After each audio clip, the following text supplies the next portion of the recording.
All right, so this bell ringer, which of the following are functions? So we have, whenever you have a function, there's three ways to represent it. You can have it as points, coordinate points, just like answer choice A and B. You can have it as a mapping diagram, which is answer choice C and D. Or you can have it on a graph, just like answer choice E and answer choice F. All right, so let's go ahead and start by looking at answer choice A and answer choice B. Okay, answer choice A and B are just a list of points. So there's a couple of things that you can do. You can either look at the list and identify, see if there's any issues that you might see. So does anybody notice any issues maybe with answer choice A or answer choice B? Well, I was a little confused with answer choice A because Mm-hmm. I didn't see the last coordinate, like the 4 and the 3. So that's why I was talking, saying I was confused. Okay, I got you. So what about A? Did you notice any issues with answer choice A? Yes. What's the issue? The issue is 4 and, well, all the numbers are being repeated, There's but some they're actually repetition. in the different like X and Y. For example, 2, 2, comma 4 Mm-hmm. and 4, comma 2. It looks like it could be a function, but it's not because the numbers are being duplicated, cloned. Cloned, duplicated. I like those words. So yeah, there's something repeating that we don't want to repeat.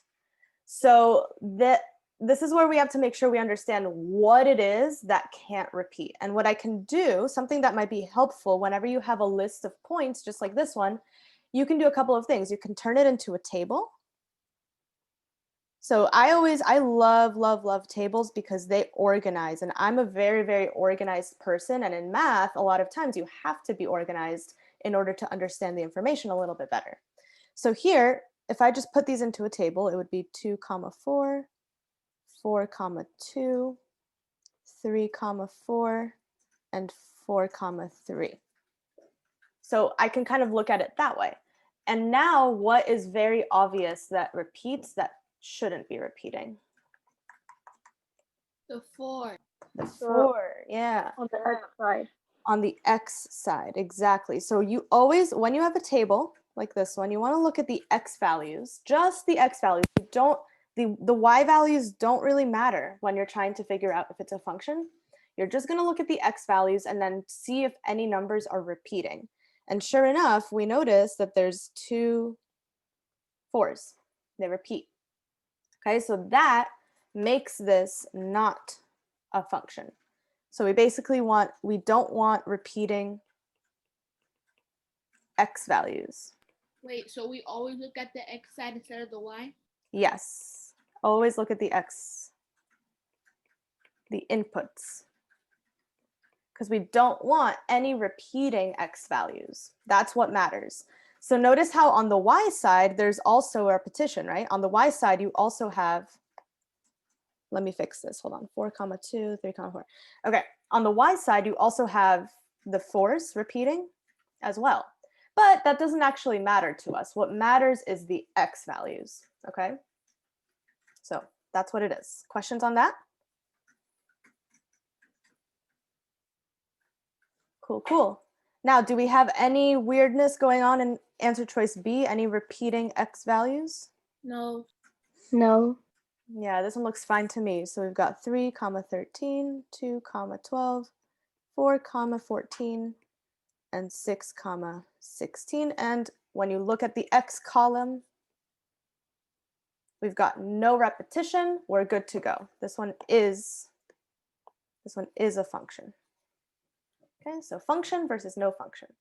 That is when you have a list of points. I definitely recommend you put them in a table just like I did, because that just helps you to visualize it better. Like sometimes, and especially like I have a little bit of dyslexia, especially with numbers, which is kind of weird. Like I'm a math teacher who has dyslexia with numbers, but it is what it is. And for me, it sometimes can be a lot just more confusing to look at it when it's written like a list. So it's a lot easier for me if I have it in a table. Okay. All right, C and D, those are mapping diagrams. So take a look at C, take a look at D. Do either of these have something that makes it not a function? Yes. Which one? D. D, what's wrong with it? The 14 on the x side Mhm. has It's branching. That's the word, yeah, it's branching. So notice how the 14 branches out into two different numbers. That makes it not a function. And remember, like this, you can rewrite this as a table as well. Like I can do the same exact thing that I did before, and this would be 14 comma 2, but then it would also be 14 comma 5, and then 18 comma 3 and 26 comma 7.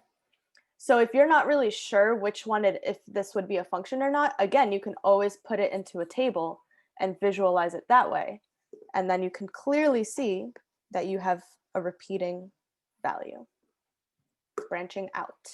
So it's not okay to branch out, but it is okay.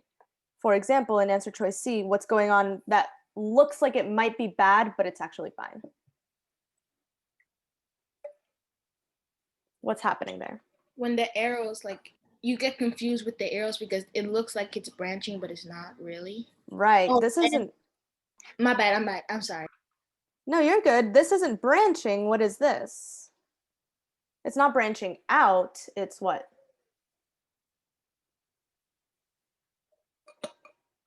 Branching in.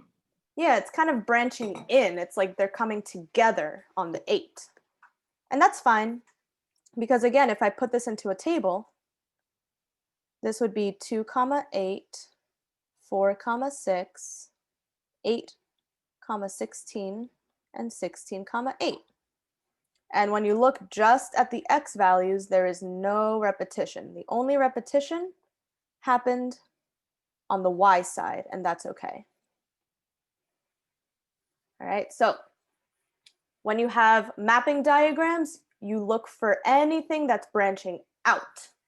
Branching out is bad. Branching in is okay. Questions on A, B, C, or D so far? In the mid-year assessment, will we be doing the arrows ourselves? Like if No. it's a word problem and then we have to. Nope, on the mid-year assessment, it's very similar to this problem. They'll show you a mapping diagram maybe, or a list of points, or a graph, or something like this. And then they'll say, is it a function or is it not a function? And you have to look at it and see. So you personally will not be making any mapping diagrams. All right. Miss, when is the mid-year assessment again? Next week, right? Yeah, it's next week, and I'll show you on the next slide. I have the schedule, so you'll see. Oh, okay. All right, and then finally, E and F, we have graphs. So on a graph, what do you look for? You go to the x-axis and you see if the points, like if there are points that are like has the same x variable. Yeah, so I'm sorry, did I just say variable? I can you say did. That's right. yeah, that's the vertical line test. good, Bianca. So Ajara kind of explained it, but Bianca has the correct word for it, which is called the vertical line test. So let me write this down. Vertical line test. Okay. Vertical line test, I'm gonna draw a vertical line up and down. And then we just kind of look, does that line cross the function more than once? I see it crossing one time right there, and that's it. That's fine. And then you can kind of do that a couple of times just to double check. But no matter where I go, I'm only crossing my function one time. One time, one time. That's good. That's what you want. You only want it to cross once. It's a function. So this one is a function, yeah. But on F, where do we see a little bit of an issue? Let me zoom in. Where, if I draw a vertical line, is there a place where it would cross twice? Yes. Yes. Where? At the end the negative of 2 tips. and negative 3. I mean -3 and -2. -3. Okay. There's 1, 2, twice. Where else?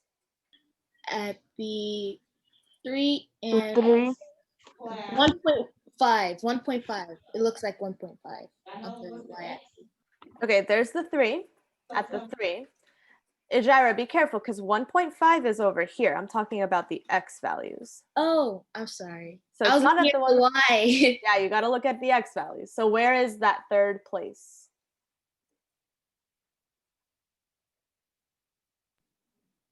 At 0. There you go, at 0. You got it. At 0 right here.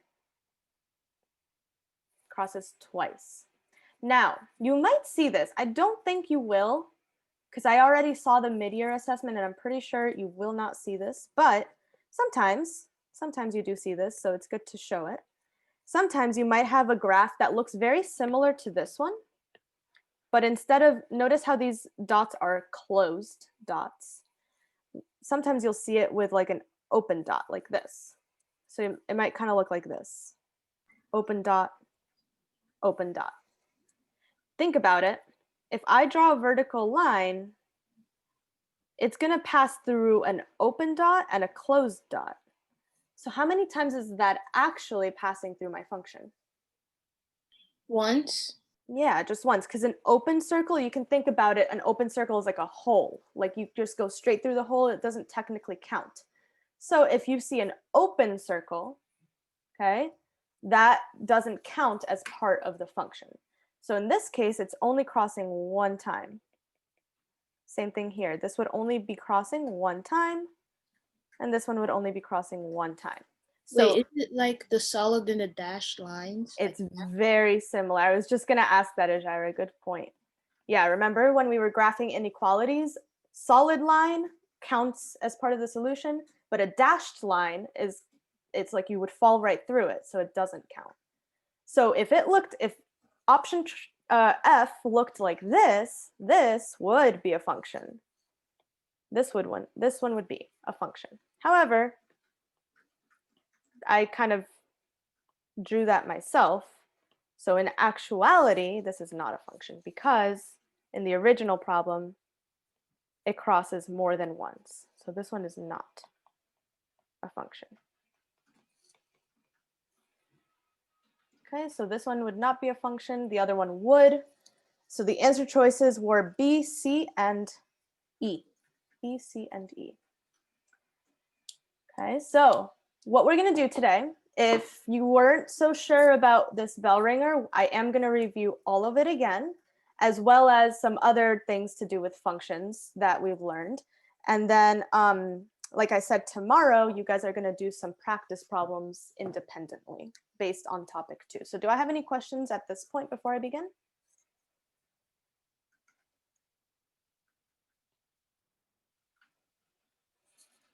Awesome. All right.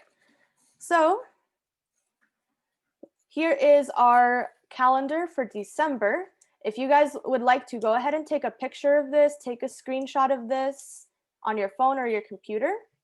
That way you know what is going to be going on in the next month or so. Next 3 weeks. We only really have 3 weeks. Will you post the calendar on Microsoft Teams? Yes, great idea. I was going to and I forgot, but I will definitely remember to do it today.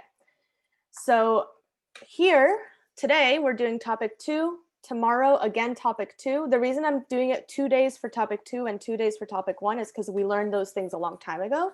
So I want to spend a little extra time reviewing those. And then on Friday, we're going to be reviewing everything that we've learned so far. So topic 1, 2, 3, and 4, we're going to do just a big review day. And then next week is the mid-year assessment. So we're going to hopefully feel good about things by Friday. You guys did really, really well on your first topic test for topic 1 and 2. So the mid-year assessment, it kind of encompasses everything you've learned so far. And I know you guys were a lot of you were a little disappointed by your topic 3 and topic 4 test scores, but just remember that the mid-year has both. So if you did really well on the first test and maybe not so well on the second one, hopefully your score will be somewhere in the middle, if not even higher if you do some good studying. Okay, so this week we're gonna review and we're gonna work really, really hard to study because then you guys will hopefully do much better than you did on the previous test. All right, any questions on this calendar?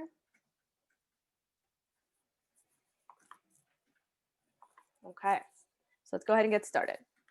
So let's go ahead and just start by reviewing what makes something a function. So this is kind of what we were doing in the bell ringer, but this over here is the official definition. So I want you guys to write this down in your notebooks. So a function is a type of relation in which there is only one output value for each input value. And another way to say that is for every input value, there is a unique output value. So take about a minute, write this down in your notebooks.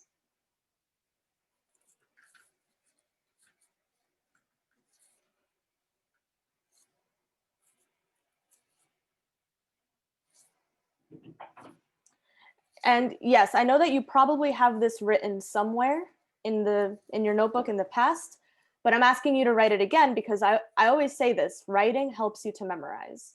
So just rewriting it, even though it's already in there somewhere, by writing it again, you're helping yourself to memorize it. Yes, Miss Lopez, quote somewhere. We're gonna have to keep looking at pages and pages and pages. Right, that's the other thing. If you wrote it like back in September or October, you'll be spending a lot of time looking for it rather than just writing it again.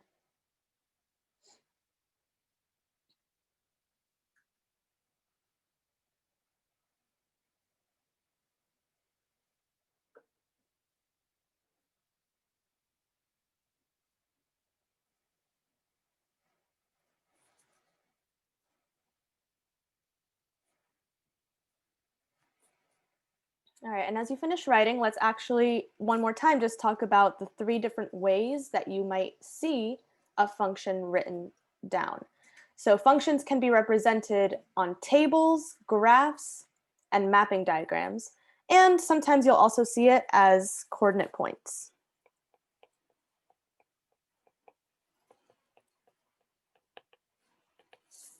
So I have the same function over here represented 3 different ways. If you look, you'll see that it's the same exact numbers. So it's 20, 50, 30, 85, 35, 85, and 60, 100. It comes up, it's the same numbers. So I'm going to also write it, sometimes you could see it as coordinate points. So this would be 20, 50, 30, 85, 35, 85, and 60, 100. Okay. And just like we mentioned in the bell ringer, let's talk about when you look at each of these representations, what do you always look for? So on a table, what do we look for? Wait, what? So let's look at this table over here. On a table, if the question is this a function? What do you look for? You look for the x value, which is on the left side. Yeah, we want to look only at the x values, so you can circle it, you can write it down, you can do what you need to just highlight the x values. Don't pay attention to the y values, just the x. And you want to make sure that there are what? Non-identical. No, yeah, no repeating numbers, no identical numbers, no repeating input values.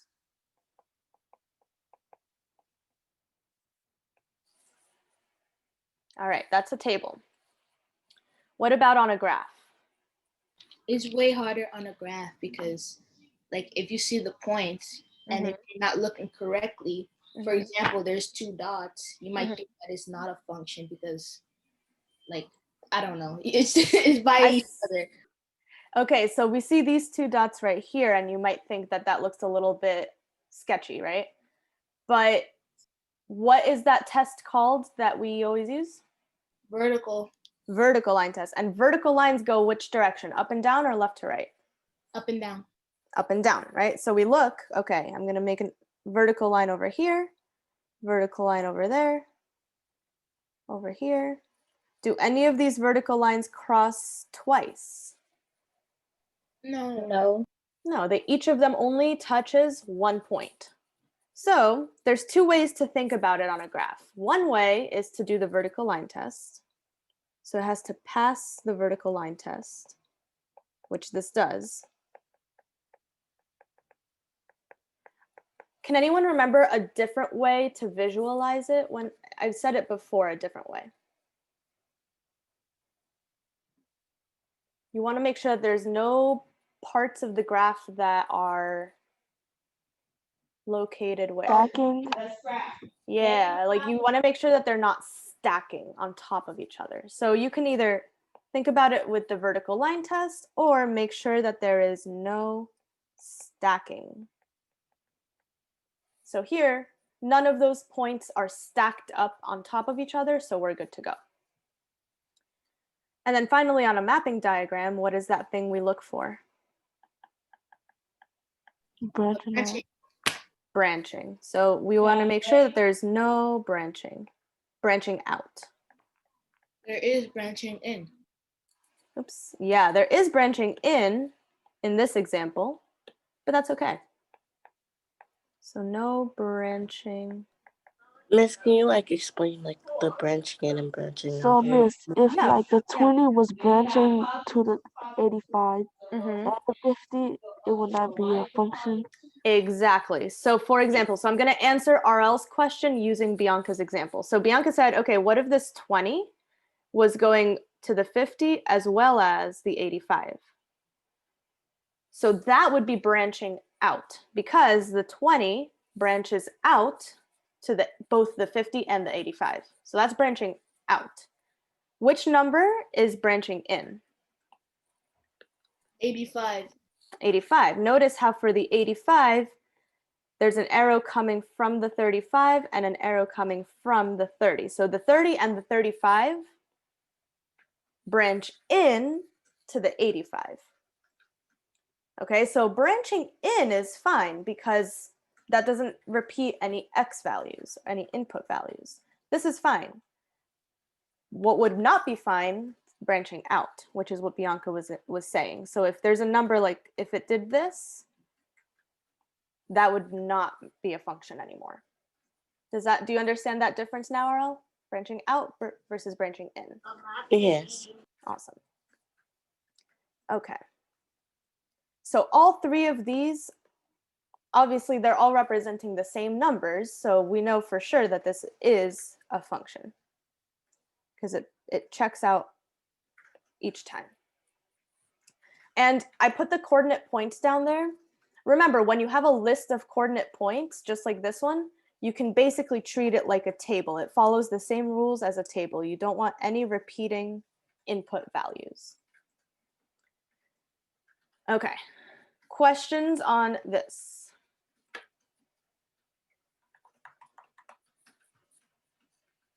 Okay, cool. So now let's do a few practice problems. So we're going to say, is it a function? Which of these is a function? Which of these is not a function? So go ahead and take a moment to look at the two tables. And if any of you know for sure, let me know. You can go ahead and say it out loud. Which one is a function? Which one is not a function?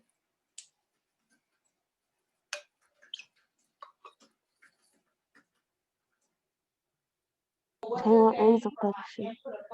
A is a function. Okay, good. I agree. You agree? Table B is not a function. And table B is not a function. Good. And I'm seeing the same answers in the chat. So good. So table A is a function. Table B is not a function. Now, why is that? Because on B, table B, they have there's two a 15. repeating 15 is repeating. Good. The 15s are repeating. Remember, we only care about the x values.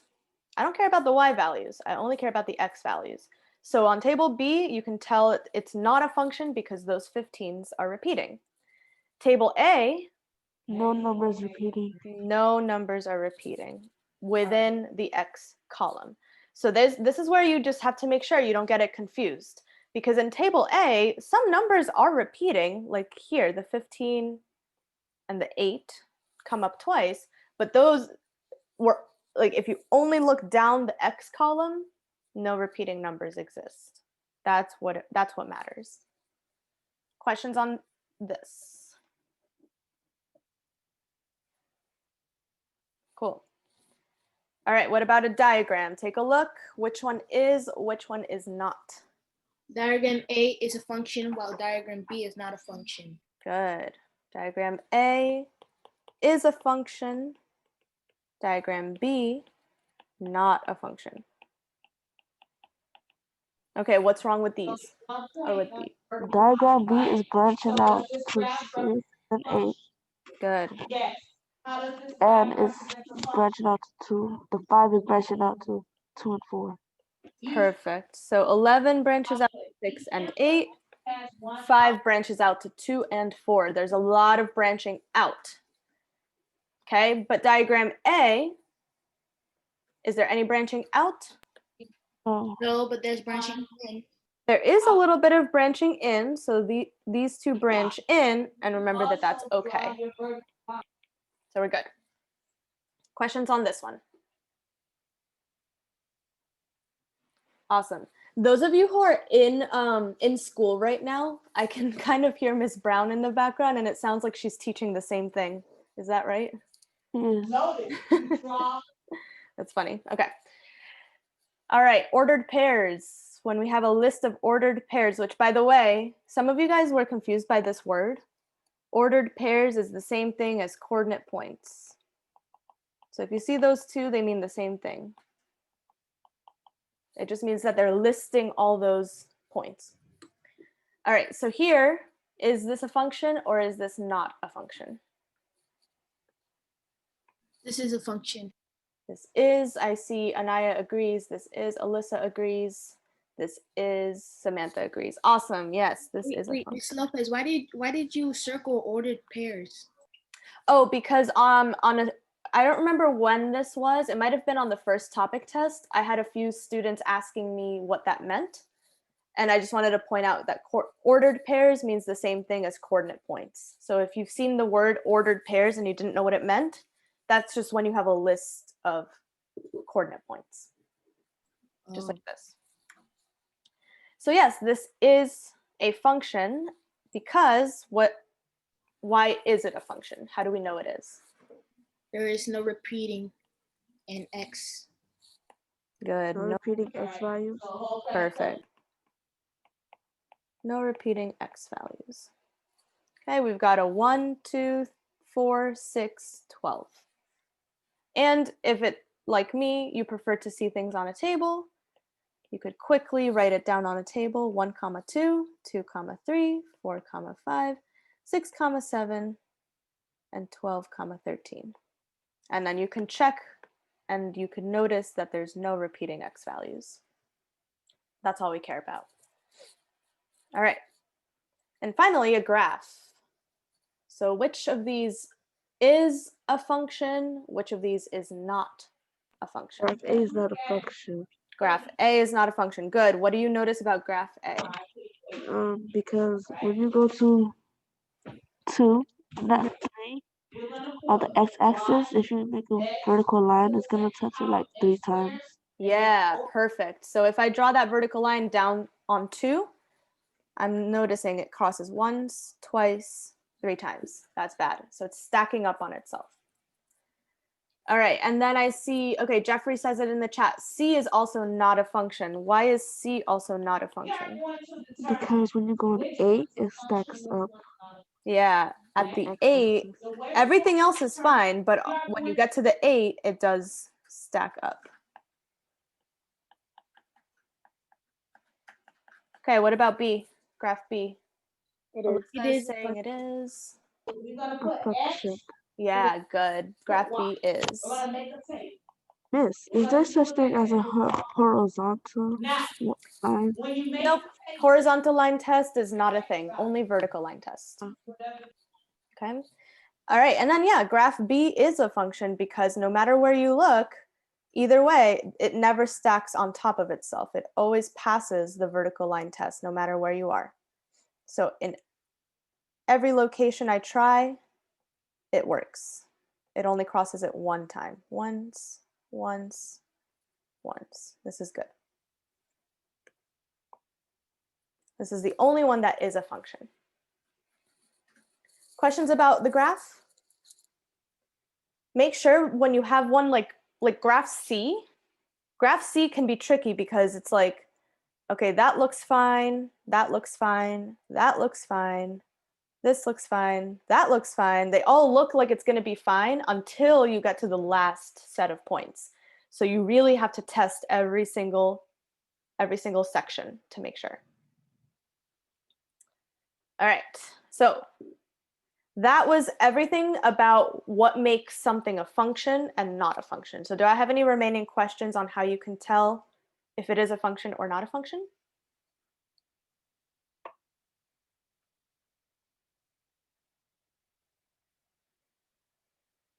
All right, awesome. Yeah, this is kind of one of like the easy question, not easy, but like for me, if you come to a question like this on a test, you should be like, I got this. This is easy. I can do this. That's an easy one to get correct. Because you don't really have to do any math, you know? That's the best part. But now we are going to do a little bit of math. So this is where some of you guys, like I know Samantha loves to do some math, Alyssa maybe, I don't know. Some of you guys love to when you can actually do math. So let's do it. So we're going to evaluate functions. So sometimes they might ask you, okay, here's a function, f of x equals 4x minus 8. And then it's going to ask you, what is f of 3? So can somebody explain to me, when it asks for f of 3, what is it telling you to do? Input. Yeah, input. So plug it in. Evaluating functions means the same thing as plug it in. Plug it in, plug it in. So here we go. So f of 3 means that I'm going to replace the x with a 3 and then do the math. So when you do the math, you just have to remember one thing, which is that you're going to follow PEMDAS. Okay, so that means I start with, okay, is there anything going on inside of the parentheses? No. No. Are there any exponents? No. No. But is there multiplication? Yes. Yes. So that's always, you got to follow all those steps in order. So we multiply first, 4 times 3 gives me 12, and then 12 minus 8 4. is 4. So f of 3 equals 4. And remember, with function notation, which is what this is, function notation is when you write things a specific way. So we're writing things in function notation right now. And in function notation, the number in the parentheses is always your input, because that's what you plugged in. And whatever you get out on the other side is your output. So that's my input and my output. So go ahead, take about 2 minutes. You shouldn't need more than that. Try f of 16 and f of 0. And if you feel up for it, you can even do the last problem.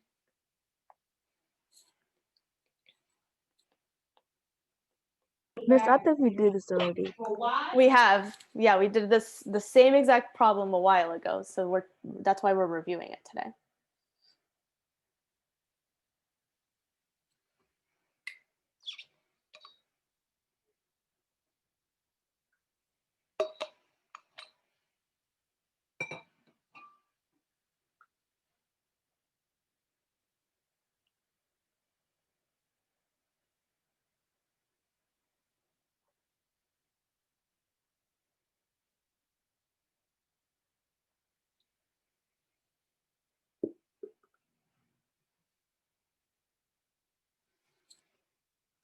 All right, if you get any answers for f of 16 or f of 0, go ahead and put them in the chat.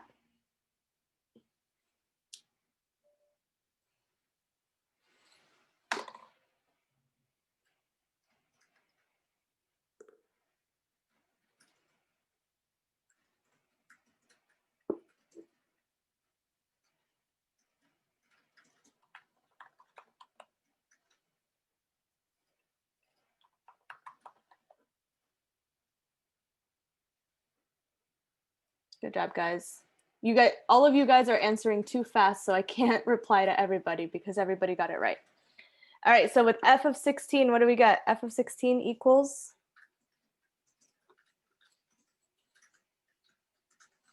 You all got it right. What was that? 56. 56, good. F of 16 equals 56. What about f of 0? 8. 8. Okay, be careful with f of 0 though. You're close. When I plug in 0, 4 times 0 is 0, but then you're subtracting 8.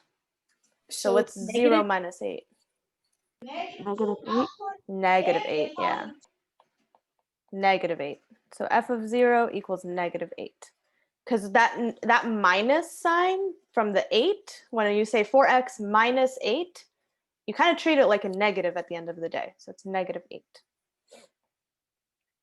All right, and then here, sometimes you might see it written like this, where it asks you to do f of 16 minus f of 0.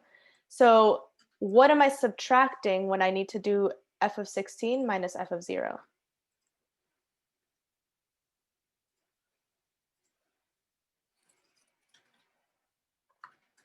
Subtracting? Yeah, what am I subtracting? The 4 take away 16. Not 4 take away 4 16. times 16. Mm-mm. I see Okay. some people saying it correctly in the chat. 56 minus -8. Yeah, that's what we're doing. Because what is f of 16? Oh, f of 16 56. is 56. What is f of 0? F of 0 8. is negative 8. Wait, so hold on. I'm gonna put the right answer in the chat. Okay. So when it's asking what is f of 16 minus f of 0, this is telling you to do 56 minus negative 8. I put the answer in the chat. I see it. You got it. Yeah, we're doing 56 minus negative 8. And what happens when you subtract a negative number, when you have two negatives right up next to each other like that? Positive. It's a positive. Plus, good. I So got this is 64, miss. good, because this is really 56 plus 8, which is 64. Oh, it gives you 4 times 16 again. Yeah, that's true. All right, so that's kind of like the trickiest type of question. You just got to make sure if it's like what is f of something minus f of something, you have to know what those two values are and then you subtract them. Questions on this? Cool. Okay, well, remember on a function can also be a graph. So here I have a graph, but I still want to know function notation. It's still asking me what is f of 0, what is f of 3? And then we'll talk about the last one. But for So, miss, A, when it says f of 0, is the f of 0 is the x-axis? good The 0. question. Yeah, because remember f of 0, this is my input value. Input values are the x values, okay, on a graph. So here, if the x value is 0, what is the Then the output? y. So what is the y value? Mhm. Yeah, what do you guys think? I mean, is it asking for the x, like the It's asking X- when zero is X- x, what is y? intercept? No, or the y-intercept. Because Y-intercept, good keyword, Ijara. Yeah, and Aurel, you also said the right thing. Okay, so we're looking for when the x is 0, what is the y value? And if you guys think about it, well, when x is 0, that's your y-intercept. That's the anytime. So anytime it asks you for f of 0, that's your y-intercept. oh, I got confused. I thought we were looking for the x-intercept. Wait, if we're looking for the x-intercept, the f will be 0 instead, right? Yeah, the output would be 0. But when your input is 0, when your x value is 0, so this point right here, this is 0, comma 1, okay, which means that f of 0 equals 1. Okay, so that's how it works. So what about f of 3? What would f of 3 be? So we look at the It would be 7. 7, yeah. Same idea. 3 is your input value, your x value. Okay, so we're looking here, and then I'm going to look up, up, up, up, up, up, up, up, up. and this is where I land. 3 comma 7. So f of 3 equals 7. Do you guys want me to give you one more just to practice it a little bit more? Here. What is f of 1? And then what is f of 2?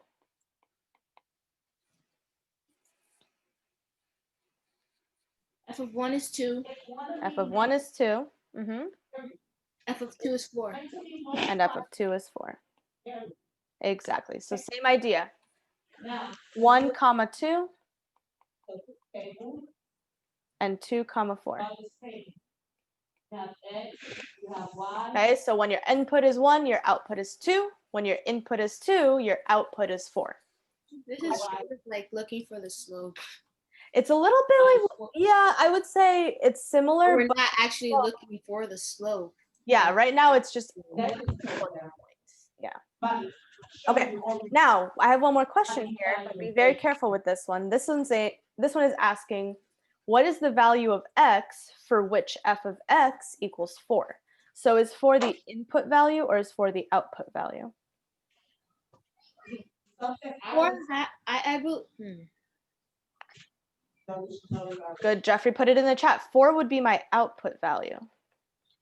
Yes. So what it's asking for is the input. This is backwards. So now instead of looking at the x-axis for the 4, Lopez, can I use the bathroom? yes, go ahead, Bianca. And ask Miss Brown. Tell her I said it's okay. So here, instead of looking for 4 on the x-axis, now I'm going to look for the 4 on the y-axis and figure out what the input value is, which here would be. But wouldn't they put the 4 in the position of f? Very good question. No, because this is where it gets a little bit confusing, kind of, but let me explain. So f of x is your output, and just x is your input. So if it's telling you that f of x equals 4, that means 4 is your output, but the input in this case would be 2, because the coordinate point was 2 comma 4, right? So this is my input and 4 is the output. Okay, so again, it all goes, when you look at function notation, whatever's in the parentheses is your input, and then whatever f of x equals, that's your output. So the input was 2, and the output was 4. Questions on this one? This is where it's just a little bit more challenging, but like I said, tomorrow you're going to have some practice problems, so that'll be a good opportunity to just like make sure you understand this.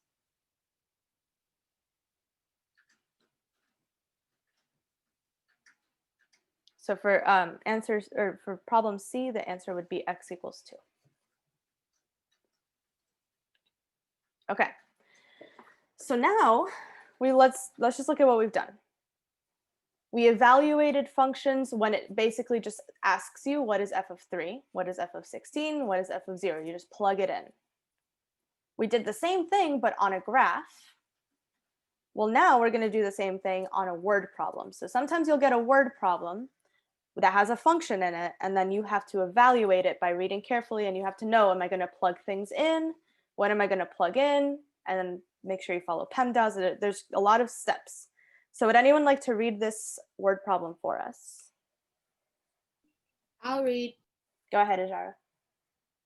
The height h in feet of an object thrown upward from a height of 144 feet is a function of time, t, in seconds. The height can be determined by the function h of t equals negative 16t by the power of 2 plus 128t plus 144. What is the height of the object at 3 seconds? Awesome. So we don't have a graph, but we do have an equation, this function equation, which tells us what to do mathematically. Because if we're trying to figure out the height of the object at 3 seconds, what variable represents height? H, H. And then what variable is seconds? T, T. So what should I be doing with that number 3? input. Plug it in, exactly. Where We're all going to the plug T's that in. Exactly. Because I know that my function equation has a bunch of t's in it, right? So if I need to figure out the height at 3 seconds, I'm going to be plugging in that 3. Because again, and sometimes actually it's always useful to kind of write down what your variables mean. So I know that t is time in seconds, and h, or h of t, is the height. Height in feet. Okay, so now go ahead and I plug everything in. How many t's do we see in this equation? 2. 2. Remember, no matter how many t's there are, you're plugging it in wherever you see one. So I'm plugging in that 3 over here and over there. Okay, that's kind of the whole point of plugging things in, is that you replace every single t with that number. And now I have this thing I have to evaluate. I have to follow PEMDAS, otherwise we'll come out with the wrong answer. So is there anything going on inside the parentheses? Yes. What is going on inside? Like inside? Inside. Is there any? No. No, right? So No. remember that the P of PEMDAS is asking if there's anything going on inside, because sometimes you'll have parentheses and then it'll be like 3 plus 4 inside of the parentheses. But here there's only a number 3 on the inside. There's no math going on inside. So I can cross that one off. How about exponents though? Yes, it's over the 2, over the 3. Yeah, so I know I have to do 3 squared, 3 to the power of 2. So what is 3 to the power of 2? 9. 9. 9. Okay, this is where now I would pull out my calculator and let's do some multiplication. So negative 16 times 9. What do I get? Negative 144.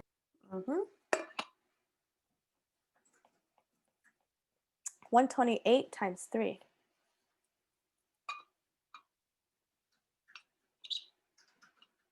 Uh, 384. 384.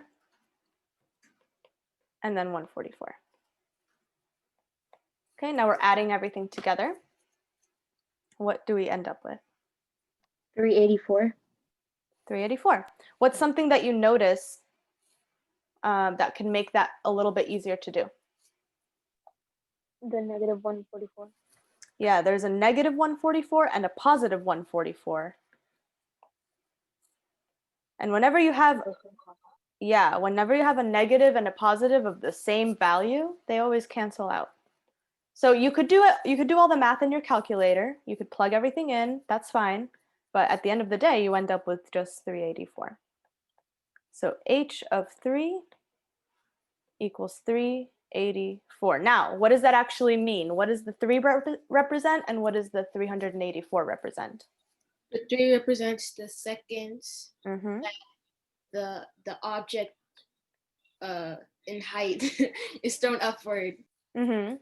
And then the 384 is the?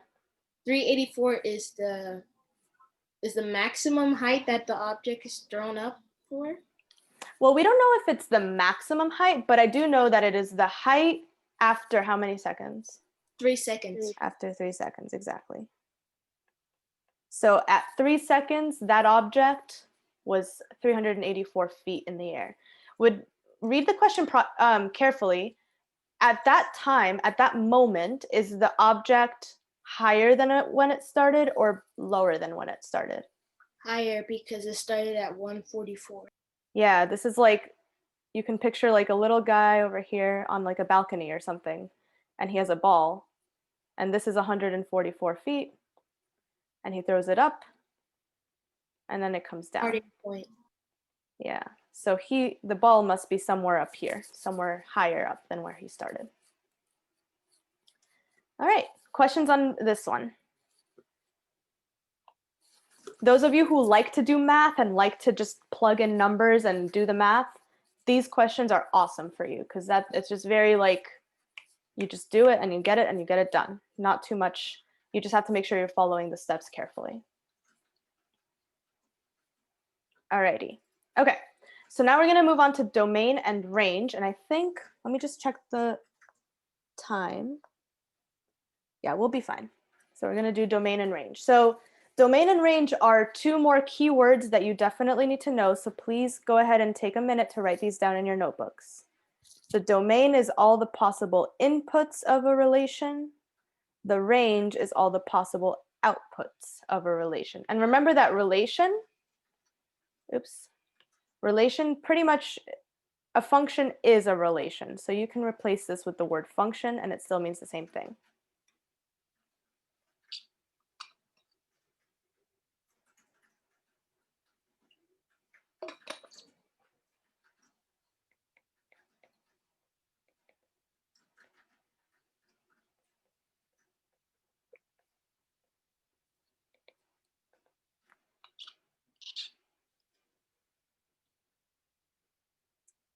Okay.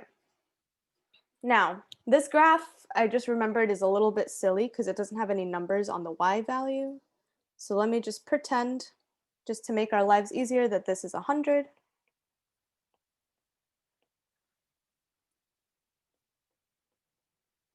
Okay.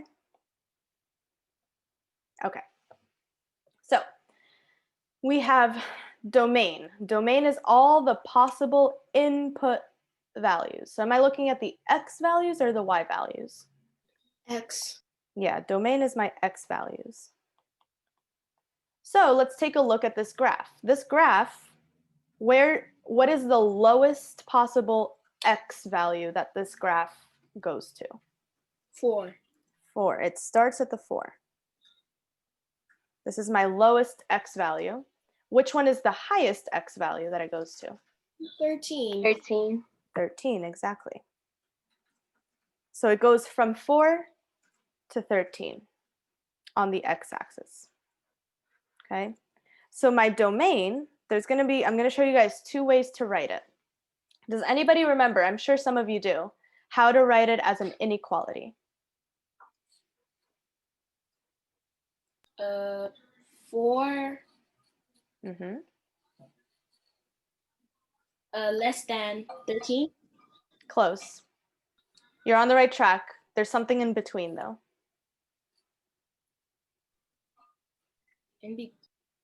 Oh, well, it looks like it's on the 9.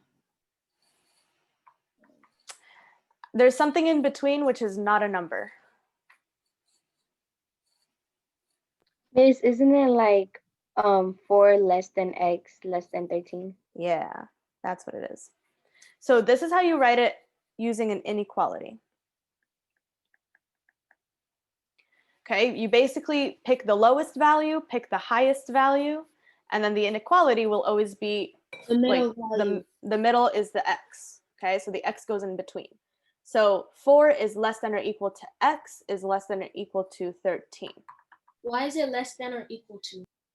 Because basically what you're saying here is that all the x values fall somewhere in between the 4 and the 13. You could go anywhere you want in between 4 and 13. So that means x values have to be greater than or equal to 4 and less than or equal to 13. So this x, notice, the x is greater than or equal to 4 and it's less than or equal to 13. It's in between 4 and 13. That's basically what this is saying. And you're always going to see it that way. It'll always be something less than or equal to x, less than or equal to something. That's just how we write it. That's one way to write it. Now, the other way you might see this is using words. Okay, so with an inequality is this way. Using words, it's going to say something along the lines of, it would be like all real numbers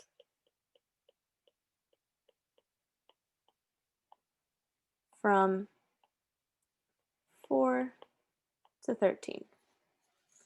Now the key word here is all real numbers. What does all real numbers mean?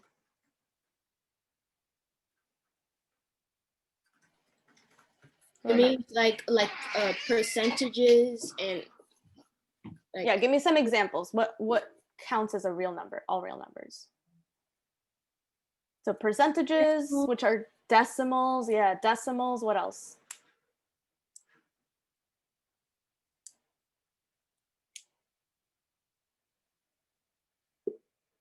Fractions. Good, Jeffrey. What else? Decimals, fractions, all real numbers. So negative numbers. money. Good. Negatives. Money would count, yeah, because money is measured using decimals. So basically, all real numbers is like everything: whole numbers, negative numbers, fractions, decimals, percentages, everything. All real numbers. But what if it's not real numbers? How will we like calculate if they're not? Good question. So the reason I know that this is all real numbers is because my graph has a connected line. This graph, this function, is all connected, right? It's a smooth line. It goes up and it goes down, but it's all connected. And what that means is that anywhere on this line, I could be at the 5, I could be at the 8, I could be at the 10, but I could also be at the 5.5, 6.5, 6.25. I could be at 7.125. Okay, this connected line is really a bunch of tiny, tiny, tiny, tiny, tiny, tiny, tiny little dots. That's what a line is. It's kind of weird, but a line, like if you think about it, a connected line is connecting a bunch of little tiny points, right? So when your graph, just like this one, is one smooth line, that is all real numbers.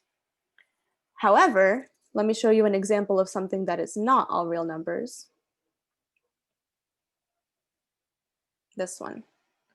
This graph here, the one that's just a bunch of dots, is not connected, right? If it was connected, it would look like this. It would be like connected like that, right? But it's not, it's just some dots. So these dots are all on whole numbers, right?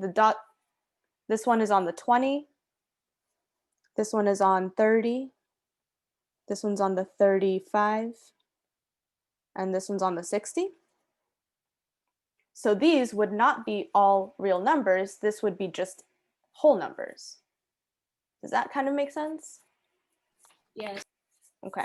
So it just depends on the type of graph that you have. So back to the one we were working on, since it's all connected, that's why it's all real numbers. And that's why it will be harder to get the answer. Yeah, exactly. That's why, like, I don't know, like this is 6 comma, I don't know, somewhere above 25, but you kind of have to estimate it. Okay, that's domain. Questions on domain?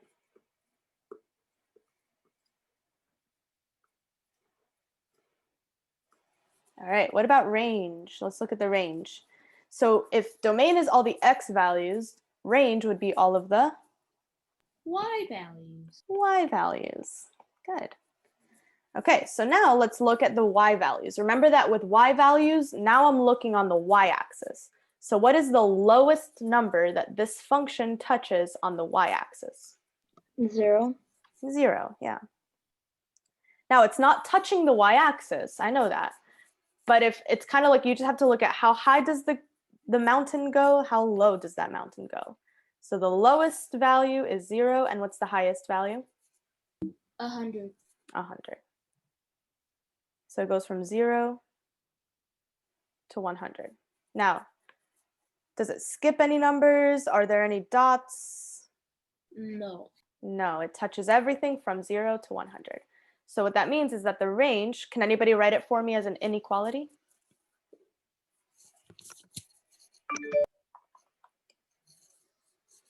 Who thinks they can give it to me using an inequality? 0 Mhm. greater than or greater than or equal to 100. X, and then greater fine. than or equal to 100. You're super, super close, Jara. It's not greater than or equal to, it's Less other. than or equal to? yeah, less than or equal to. Less than or equal to. And then it's not x, it's Y? y. Yeah. So 0 is less than or equal to y, is less than or equal to 100. It's the same exact thing. It's just that now I'm talking about the y values, not the x values. I said greater than because we're starting at 0, and if we go more down, it'll be negatives, right? Right, but remember that this is kind of backwards. This part of it, this is saying that 0 is less than y, which would mean that y is greater than 0. You kind of have to read it backwards. It's a little bit, that's why I tell you guys this, like, don't stress too much about how you write these because it's just going to be a multiple choice answer. And you just have to pick the multiple choice answer with the correct values on it. So the signs, the symbols will always be less than or equal to, no matter what. It's always less than or equal to.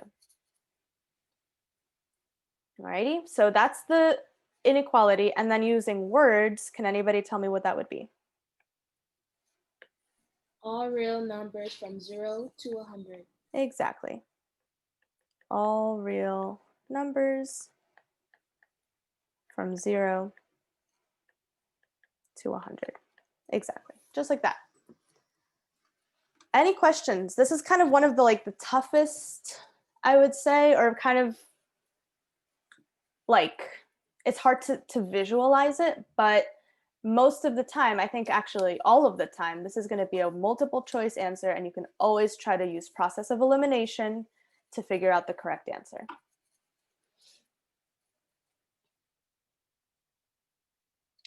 Okay, somebody wants me to explain what real numbers are, and yes, I can do that on this page. So I'm just using this page because it has blank space, so just ignore the problem for a second, and let's just quickly review what all these different types of numbers are. So, all real numbers is pretty much every type of number. So we've got integers, we've got whole numbers, we've got fractions, got decimals, we've got negatives, everything. Okay, that's all real numbers. Then you have rational numbers.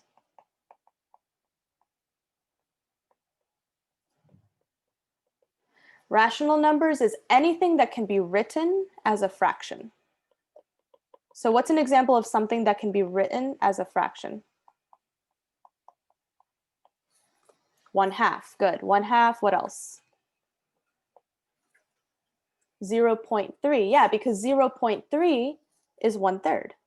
So decimals can be fractions. Decimals and fractions go hand in hand. 3/5, 3/10. What about the number 2? Can I write the number 2 as a fraction? No, Are you sure? wait.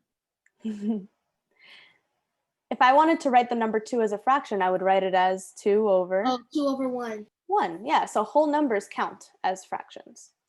And negative numbers count too. So if any of these was negative, it would still be rational. That's a rational number. Then we go to integers. Integers are positive and negative whole numbers.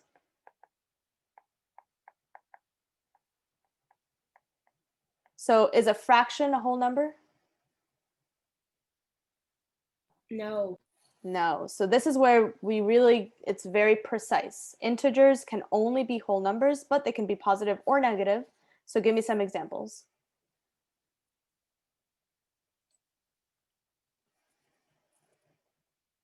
-5, -1. -1, -3, 0.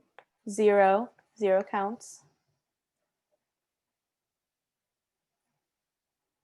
-8, and now they can also be positive, so give me some positive numbers. Jeffrey goes, okay, what is that? 100,000? 1,538.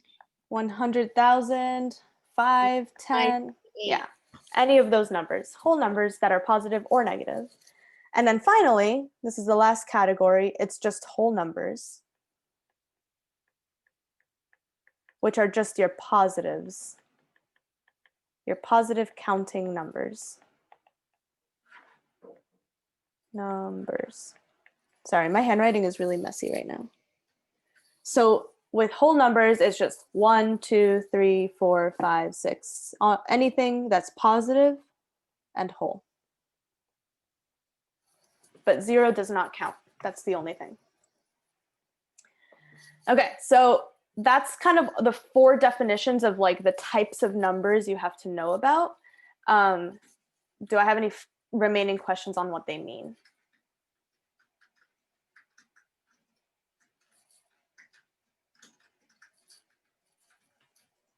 Cool.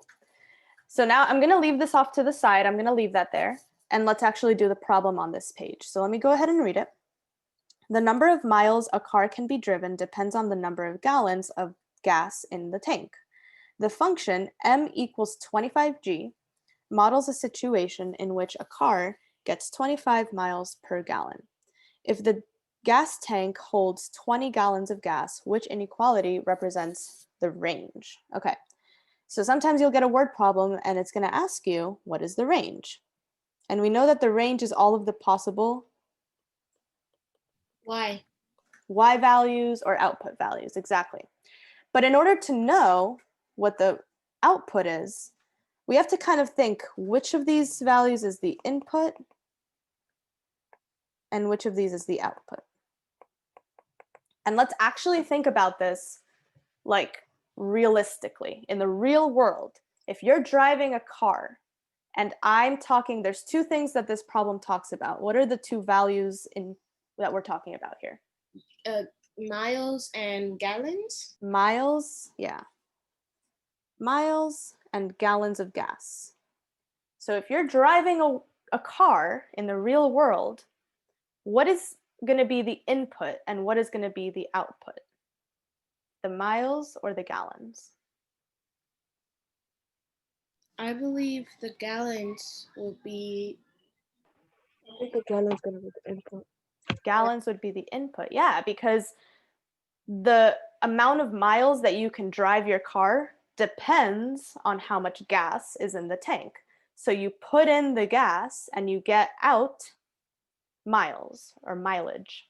And it's always you always have to kind of step outside of the problem and picture yourself in that scenario and think to yourself, what am I putting in and what am I getting out of it? So I'm putting in gas. So I know that gas is my input, gallons of gas. And my output is miles. So since I'm talking about the output, I want to know the range. I have to think, okay, what's the least amount that I can drive? So if my tank is empty, how many miles can you drive? 0. 0. Yeah, if I'm out of gas, I can't drive. If my tank is full, how many miles will I be able to drive? You don't know. No, So wait. that's where we got to read carefully. What do we know about the gas tank? I think for a gallon of gas, you could travel 25 miles. We get 25 miles for every gallon, and The gasoline holds 20 gallons. yeah, the tank holds 20 gallons. So if I have a full tank, if I have 20 gallons in my car, how many miles can I get out of that? You have to do 500. 25 times 20. Yeah, what's 25 times 20? 500. 500. So I can get 500 miles. That's really good gas mileage. I think my car only gets like 250 miles. So this is really good. That is pretty good. So you can drive the least, if you're an empty tank, 0 miles. Full tank, you can drive 500 miles. So what's my answer? B. B. B is my answer. Okay, so that's kind of how it works with a word problem. You really have to like read it carefully, put yourself in that situation, and think, okay, what's the least amount that I can do? What's the most amount that I can do? And then match it up. Questions on this one?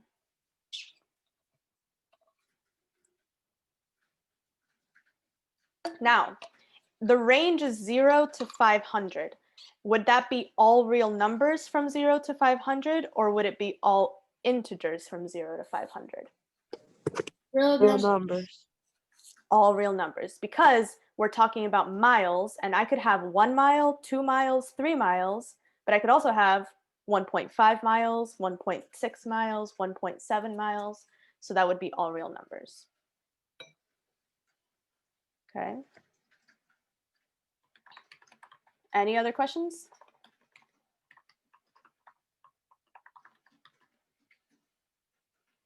Okay. One more word problem. So Tori has a cell phone plan that charges 0.09 for each text message sent. Tori plans to spend no more than $40 per month on a texting bill. No more than $40 per month. If C of t equals 0.09 t represents the total number of texts t that you send each month, what is the domain of the function? Okay, so what is my input? What is my output?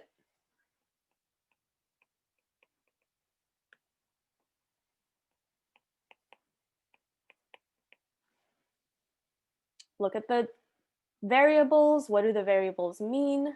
And then think about it. Which one is my input and which one is my output?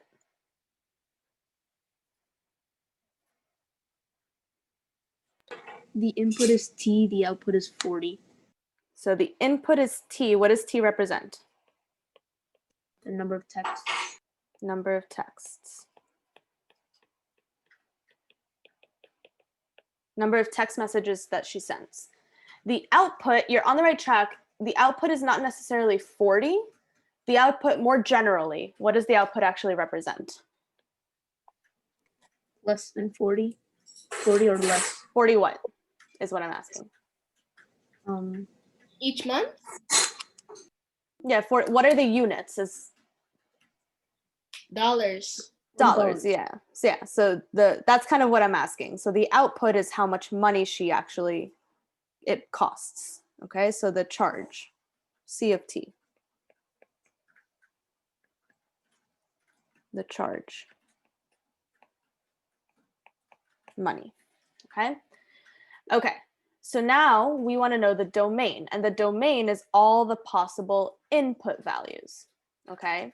Now, if input is number of texts, and we know that she doesn't want to spend any more than $40, how many text messages can she get for $40? That's the question.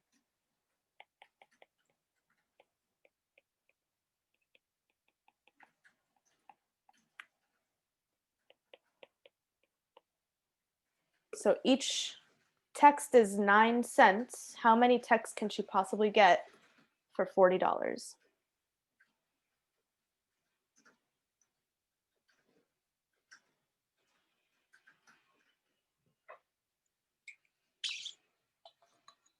I would say we multiply.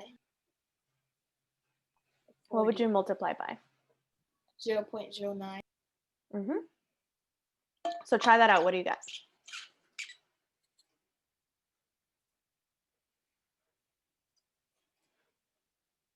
3.6.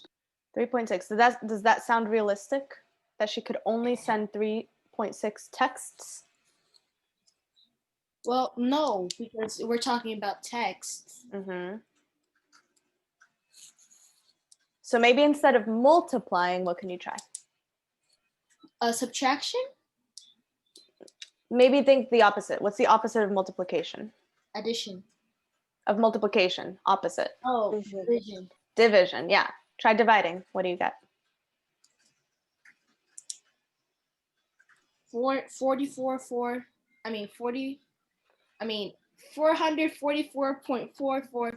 Yeah, 44444. So 444.4 text messages. Does that sound a little bit more realistic? If we round it up, Yeah, if we round it up, why would you need to round it up? That's a good point. because is it because of the decimal?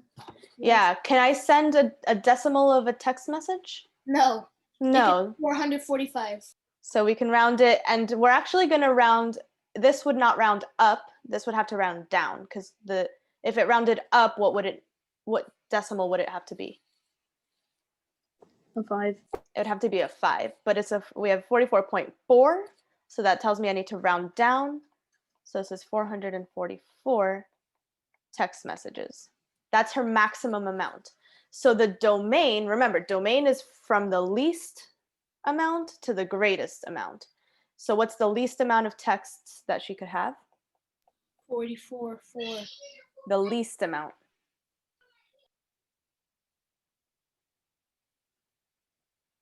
Zero, yeah. She could just not send any text messages. So it's from 0 To 444. to 444.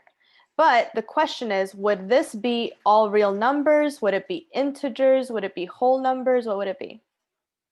Whole number. Whole numbers, yeah. So this would be all. And in fact, you could say whole numbers. You can also say integers, because remember that integers are the same thing as whole numbers. But integers can be negative, but in this case, as I'm telling you, it's from 0 to 444. I'm already telling you that it's not going to be negative. So I could say all integers. Or I could say all whole numbers from 0 to 144. That's the domain.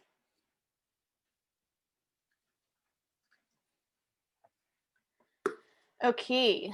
Questions, comments, concerns?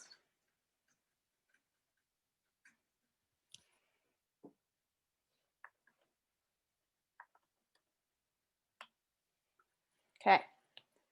All right, this is the last thing. We have I'm only going to go for 5 more minutes, and this is not super, super hard. So I very quickly wanted to review sequences.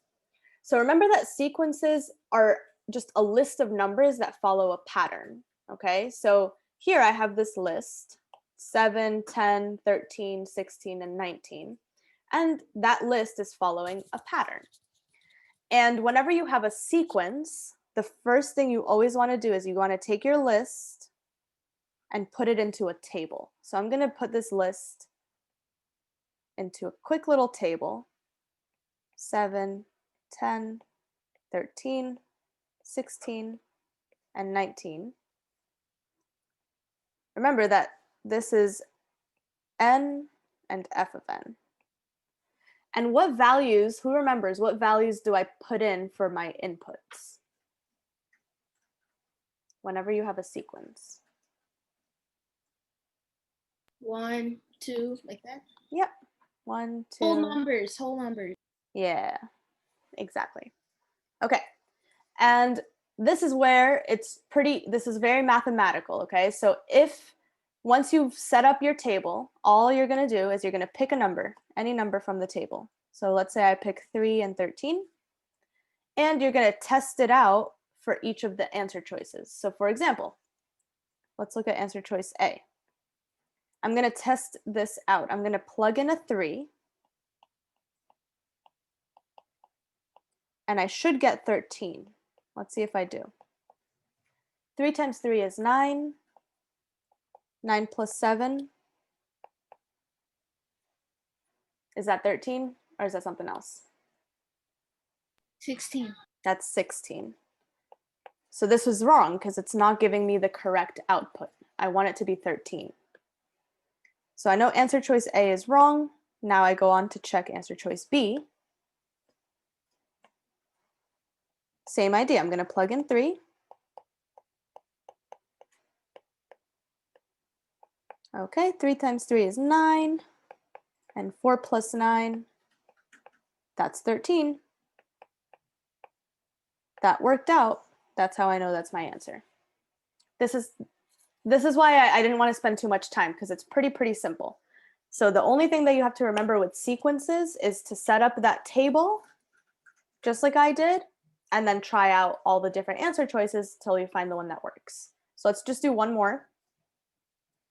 Sometimes you might have it as a word problem. That's okay. So let's read this word problem. A farmer has a crop of 2,000 orange trees at the beginning of this year. Each year, the farmer plans to plant 250 new trees.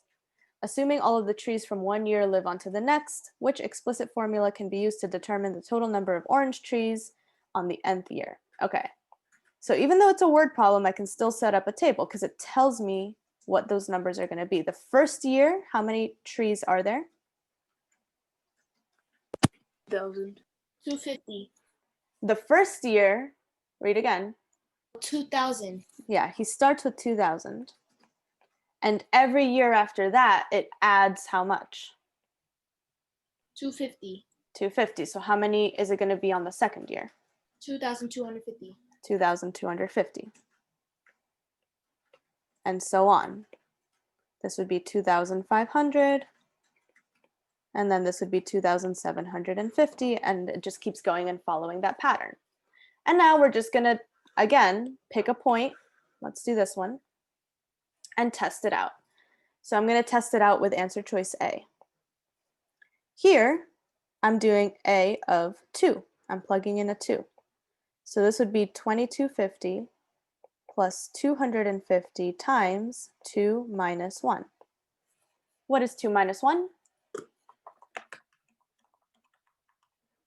1. 1. What's 250? So this would be 250 times 1, which is just 250. So what is 2,250 plus 250? 2,500. This would be, 2,500. yeah, 2,500. That would not be correct because it doesn't match. Now I move on to answer choice 2. Answer choice 2 is 2,000 plus 250 times 2 minus 1. Again, 2 minus 1 is 1. So this is 2,000 plus 250 times 1. What's 2,000 plus 250?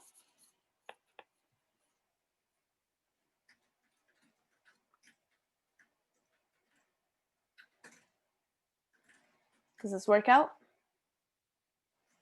Yeah, this is 2,250, which works out. That's what I wanted.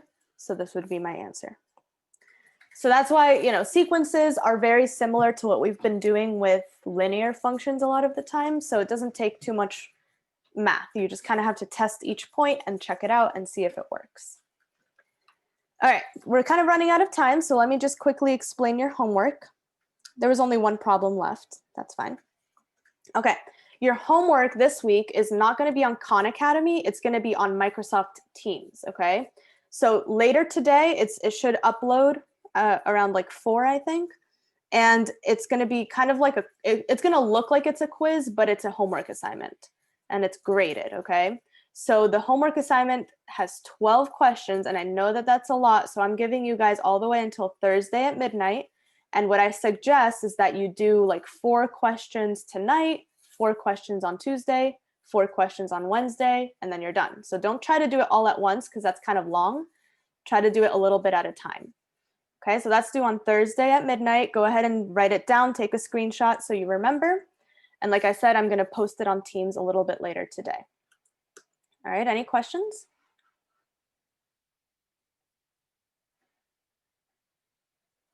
Bye, Miss. All right, that's all. So have a great day, guys.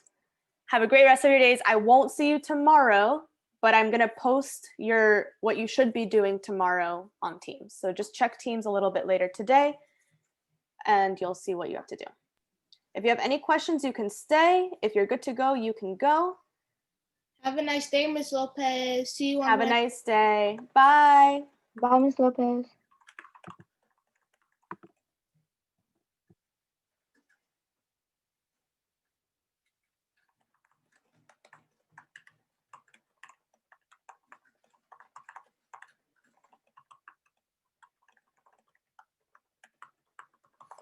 Okay, I'm answering you guys' questions right now.